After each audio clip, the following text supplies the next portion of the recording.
the importance of inquiring into the body. And when I do embodiment coach sessions, it's really common, like, that people live either in front of themselves or above themselves. Like, that's where the energy is living. Yeah, it's why in Zen they talk about settling downward so much, especially like Zen Master Hakuin talks about that melting butter method. You know, or in Chan they're talking about relaxing downward, energy sitting in the legs, into the cushion kind of thing, in seated meditation. But there's this really vital importance, and Ramana talks about it too in his texts, or things that are written about his teaching. Stuff like have the senses retracted inward like a tortoise, or search inside the body to see if you can inquire into the I-ness, or the me-ness, to inquire into the I. And he's referencing turning and keeping the attention inward. And I think that's super important, because otherwise, when there's an inquiry into like, who am I or something, there's often this habit pattern for people to come outside of themselves. And so the inquiry, in a way, doesn't stay contained, but it kind of like blows outside of themselves. And what happens is people end up letting go from the surface of themselves. In my experience, the inquiry, it only sits you deeper inside the body until the body is pervaded by the space of by the feeling of spaciousness. We're, again, we're not space. We are awareness. That's our nature, Buddha nature, let's say, or whatever you want to call it. But it's referenced as space in some Tibetan teachings, in Zen teachings. So, doing inquiry and negation only sits you deeper inside yourself. Deeper inside, until that lets go, essentially. And then the space pervades, awareness pervades the movement, meaning that contents of your experience are arising through that spacious awareness. But that spacious awareness is not letting go from the surface of yourself, because the primary attachment, or the primary problem, let's say, in this little equation is our taking ourselves to be the body. Now, we're not doing that. The mental system is doing that. When the mental system says I, it pictures you as a body, essentially. So this is our main attachment, the body. So in order to really come to sit in the truth of what we are, the body is what has to be let go of. The idea of being the body, of the body being the existent thing. You see? Because the body and the mind are only existing because of what you are. You see? That's where the life comes from. That's like the energy current that runs through everything, is what we are. So this makes the body and the mind being the non-existent thing, because they're relying on something else, essentially, for the power to pump through them. But this is why inquiry has to stay inside the body, because otherwise the inquiry is out and we're not getting the disentanglement from the body, and in that way not getting the proper disentanglement from the mind. There's a tension there energetically, but it happens a lot. And that tension of living in front of ourselves or above ourselves, some people they have different fragmentations of how the energy sits. But that creates a tension which doesn't allow the drop of relief that's supposed to come from the process of negation. Because we get lost in those fragmentations, and there's like a pulling and a moving, And it also doesn't give you the subtlety of the quietness of the mind in order to inquire. Like Ramana would always say, you have to inquire from a quiet mind. If the mind is really busy and amped up, it's really hard to inquire, because the head just takes that inquiry and puts it into the tornado of thinking, essentially. And now it's just a thought thing. It's like he says, Ramana says, like, inquiry, who am I, is not a mantra, So this is as far as a method goes, I feel it's very important to be settled inside the body, and like they say in Zen, or Chan, downward. Yeah, because otherwise the inquiry's too loose in a way. It's like it's too loose. It's almost like it needs to be contained inside the body, that inquiry, because otherwise there's too many places where you could where the eye might be, you know. And then it's like where there's something looking around for that eye. So I just feel like that's super important to reference a lot, because it happens a lot, man.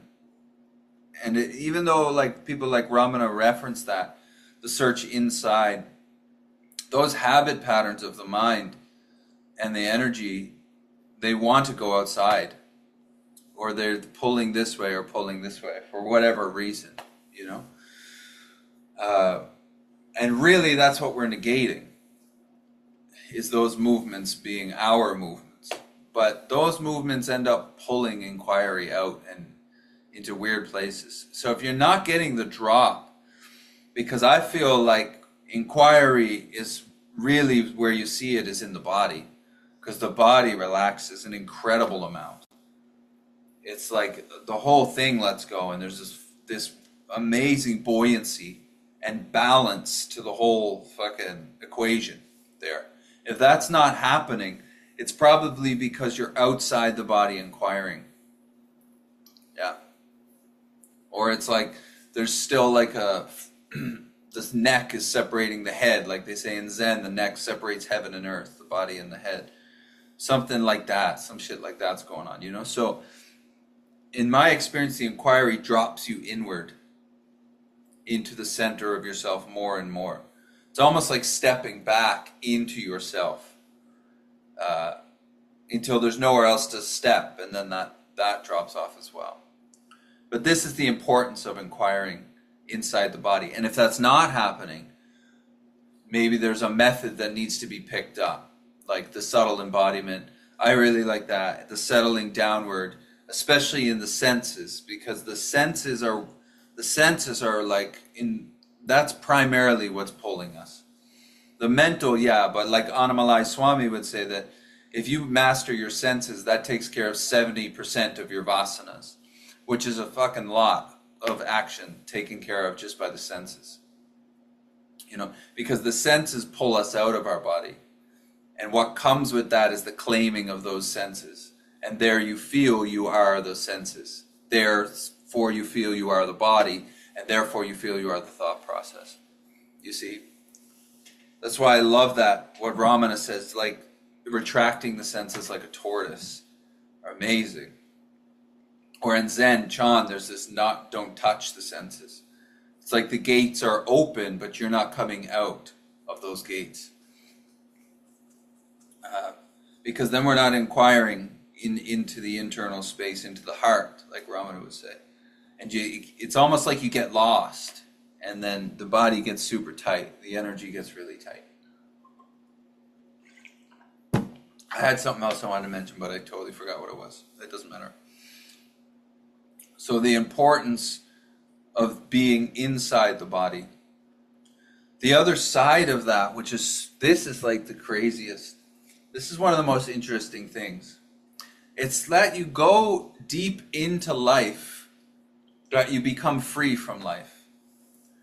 So that when you settle deep, deep inside your body, let's say into like the subtle core that they talk about in Tibetan Buddhism, yeah?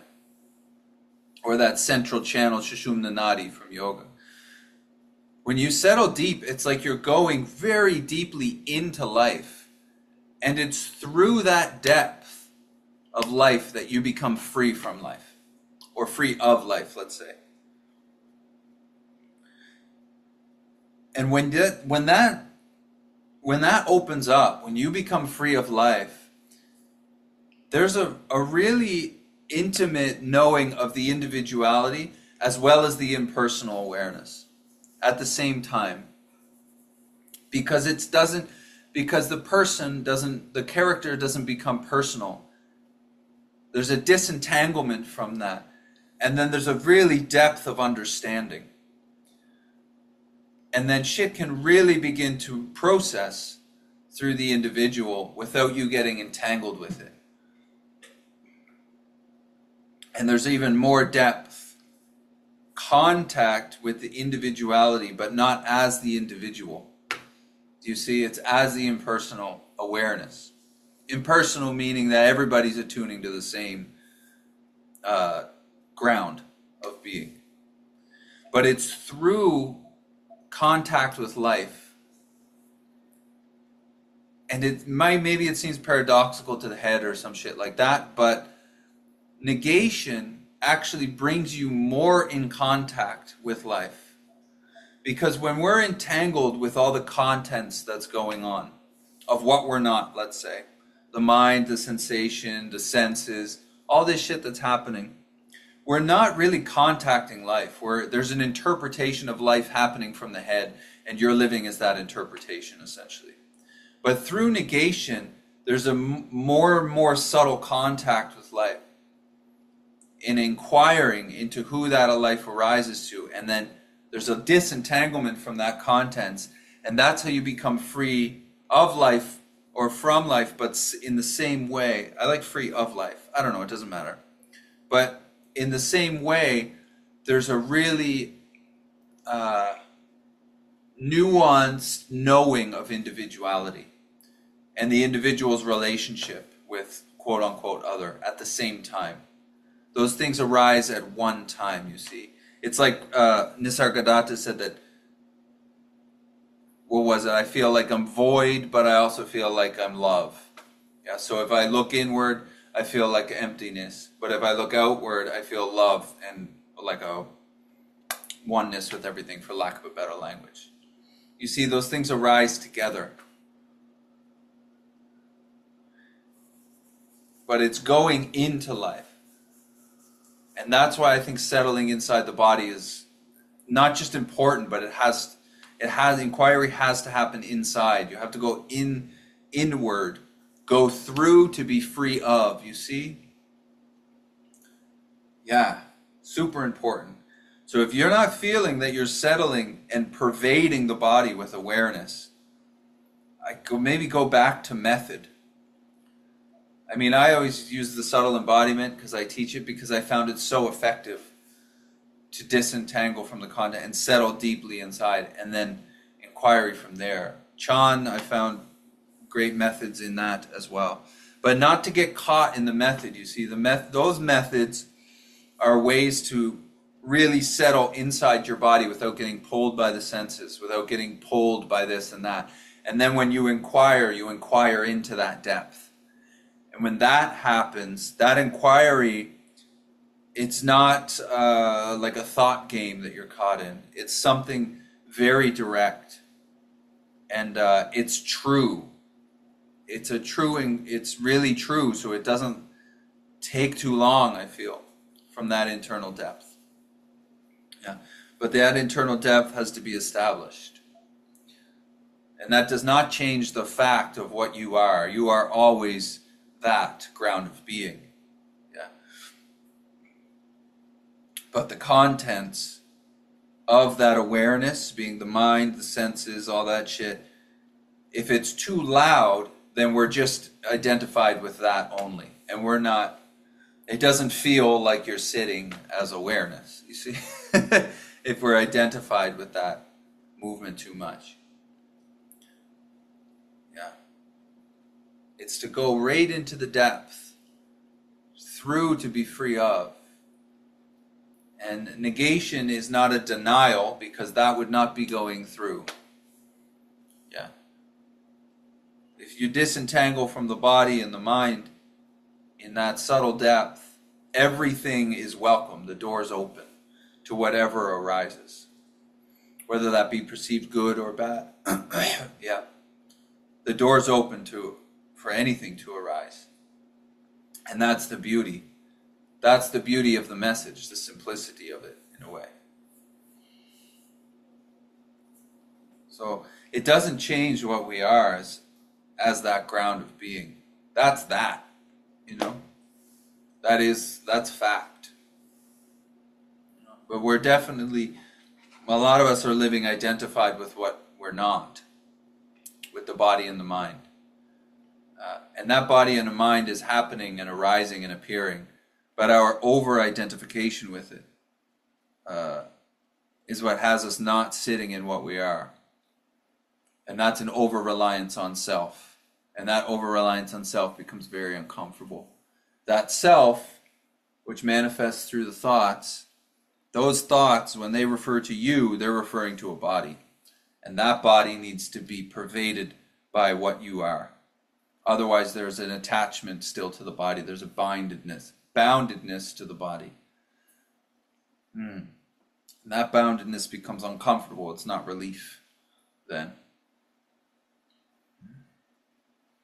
And the other last thing I think is like, there's no hub in the center of the wheel, meaning there's no like little eye in the center of the body. Yeah. And that needs to be really understood, because we're not inquiring to into the contents of what's going on. We're negating the contents of the senses and the thinking. We're inquiring into who that arises to, and is there something there? Yeah. And that has to be inquired in the body. That has to be inquired into the body. Because that depth of knowing that there is no thing called self, once that's found, or once that's known in the body, it's not going to be found, because there's nothing there to be found before that movement, that thought movement. Yeah. That's when that relief drops through the body. But only when it's internal. Because otherwise it's external. You're taking to be the body, knowing something externally. That's back to duality.